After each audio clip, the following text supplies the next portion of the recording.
Hello, my name is Fenna. Welcome to Following Fenna. I am a certified coach and counselor, and I work with people in a limerent episode and also with their partner. Now, emotional affairs and the stages that follow. You probably didn't mean for it to happen. It started as a friendship, and you told yourself it was innocent, just someone who really gets you. But maybe now you're thinking about them more and more, or even constantly. And maybe you're even hiding messages. Maybe your current partner started to complain about the frequency of this cold friendship. Today we're talking about emotional affairs, how they begin, the 8 red flag signs, the signs you're in one, and the 5 stages that almost always follow. And whether you're in one, or you might think you're in one, or you're worried that your partner is in an emotional affair, or you just want to understand more between the fine line between connection and betrayal, I hope this video will help. Okay, so what is an emotional affair? Well, an emotional affair is a deep emotional connection with someone outside your relationship that begins to meet your needs in a way your partner no longer does, or maybe never did, according to you. And this might not be physical. There might not be physical intimacy, which you can use to justify the bond, but the emotional intimacy does cross some boundaries. And what makes it an affair and not just close friendship is sometimes secrecy, it's also emotional dependency, and it's misplaced intimacy. It harms your current relationship if you have one. And according to Dr. Shirley Glass, she's a psychologist and author of the book Not Just Friends, emotional affairs are the most common gateway to infidelity. And often they're also more painful than just physical ones. And I mean more destructive, because you no longer use your partner as your partner. You use the other person as your partner. You're confiding in them, you're sharing with them, and maybe you're even making decisions with them. And your partner becomes kind of insignificant, and they're kind of standing on the sideline. So, let's dive in. Here are 8 signs of an emotional affair. Number 1. You share things that you don't share with your partner anymore. If the other person knows your hopes, your fears, your frustrations before your partner does, that's kind of emotional infidelity. You're oversharing intimate details, sharing personal and private information about your relationship. That is a sign of emotional infidelity. Even complaining sometimes about your relationship or your partner, that's kind of a red flag. You are oversharing. Number 2, you can keep the relationship a secret, or at least you downplay the friendship to others. You can delete text. You tell yourself or your spouse this is nothing, doing a little gaslighting, but hiding things is a red flag, and you kind of know that something is wrong. Number 3, you fantasize about them, and you fantasize about how life would be with them.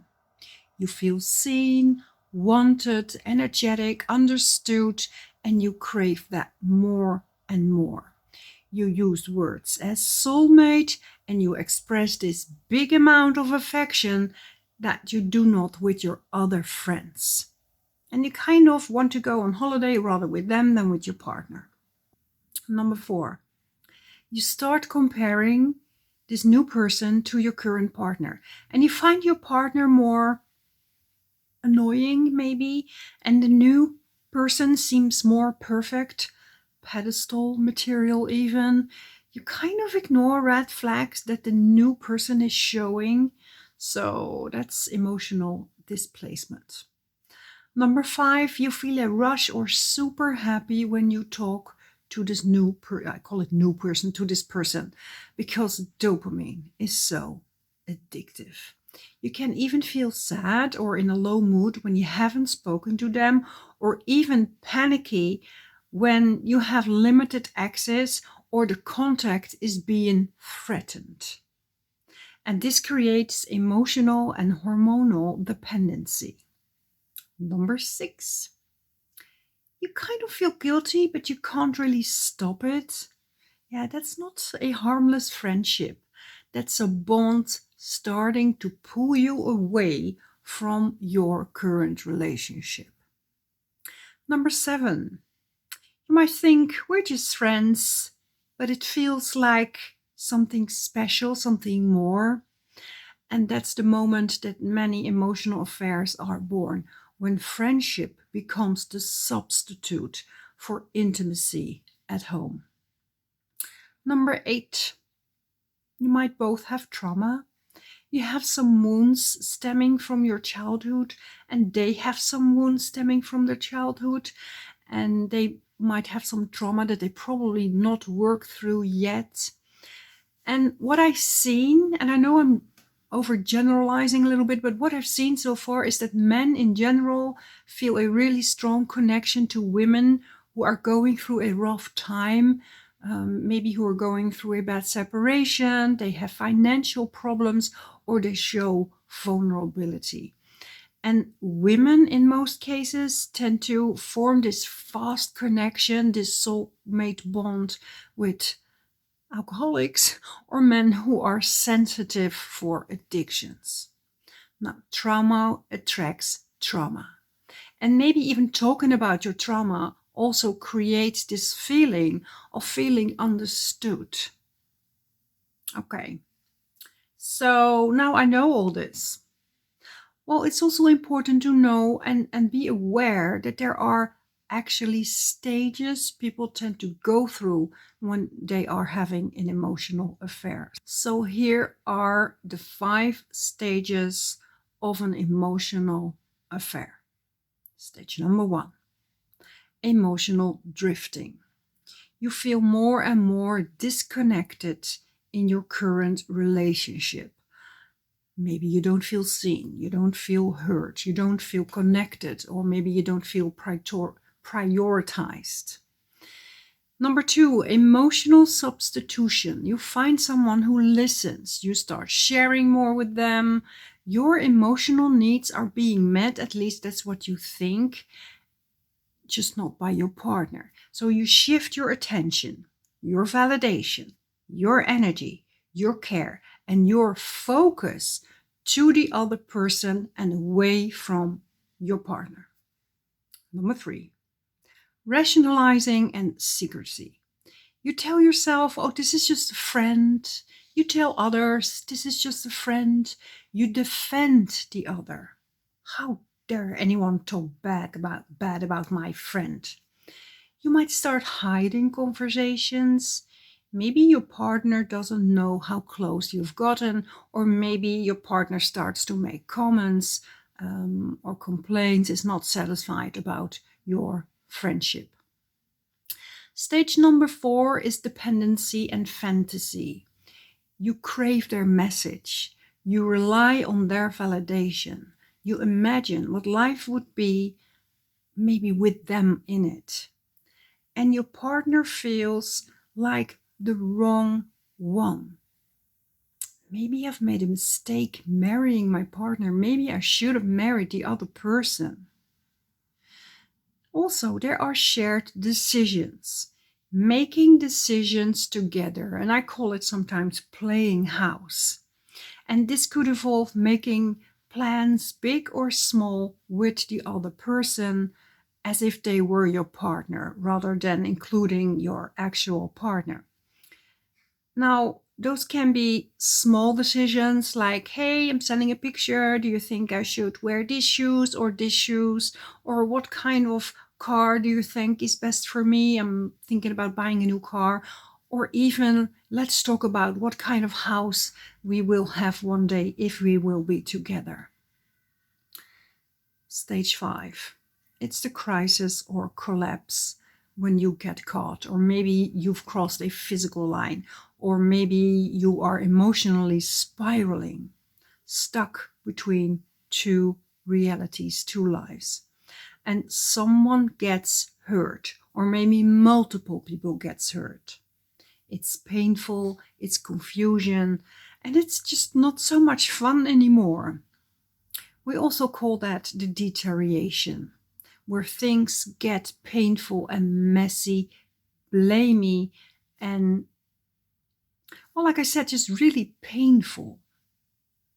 Now, why emotional affairs happen is usually they stem from unmet needs, but also from poor boundaries, not really knowing what you want, avoidant attachment styles, and simply missing the information about what this is and why it feels so strong and what it has to do with trauma and attachment wounds.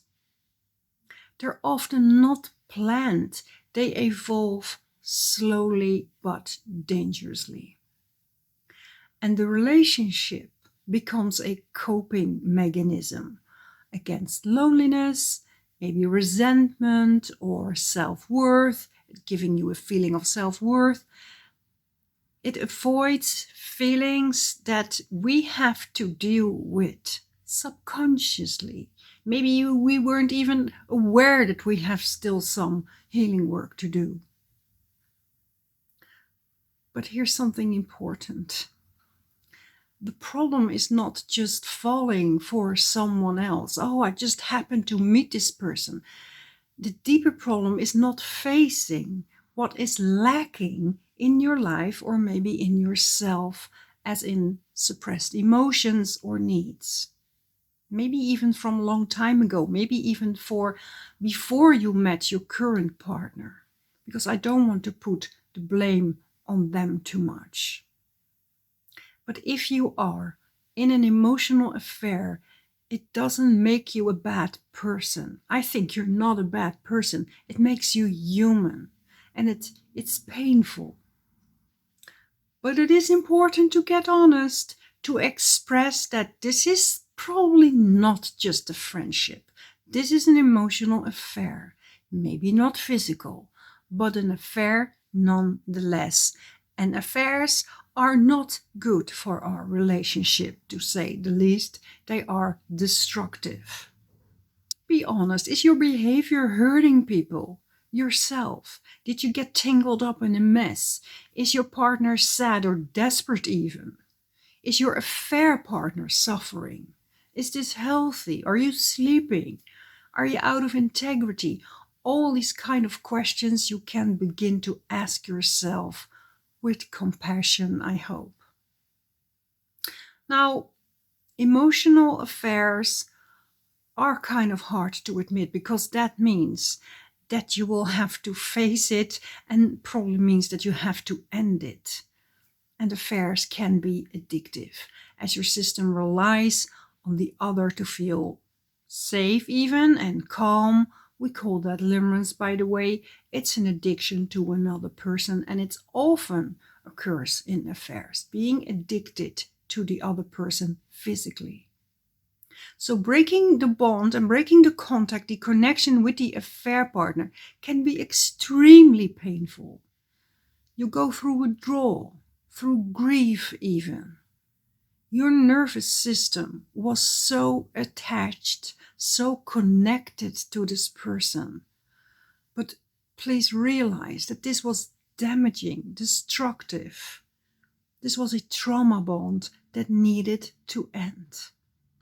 And affairs, in all fairness, can also be a wake-up call. Sometimes it's an invitation to grow, to talk, to connect, to open up with your partner, to see what's been missing, what needs to be addressed, to change, to heal even.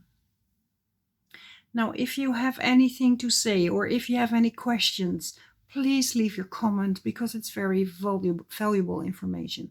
And if you like this video or you want my help in one-on-one coaching, my email address is in the description below. And now I want to thank you for watching this video, and I hope to see you in another one.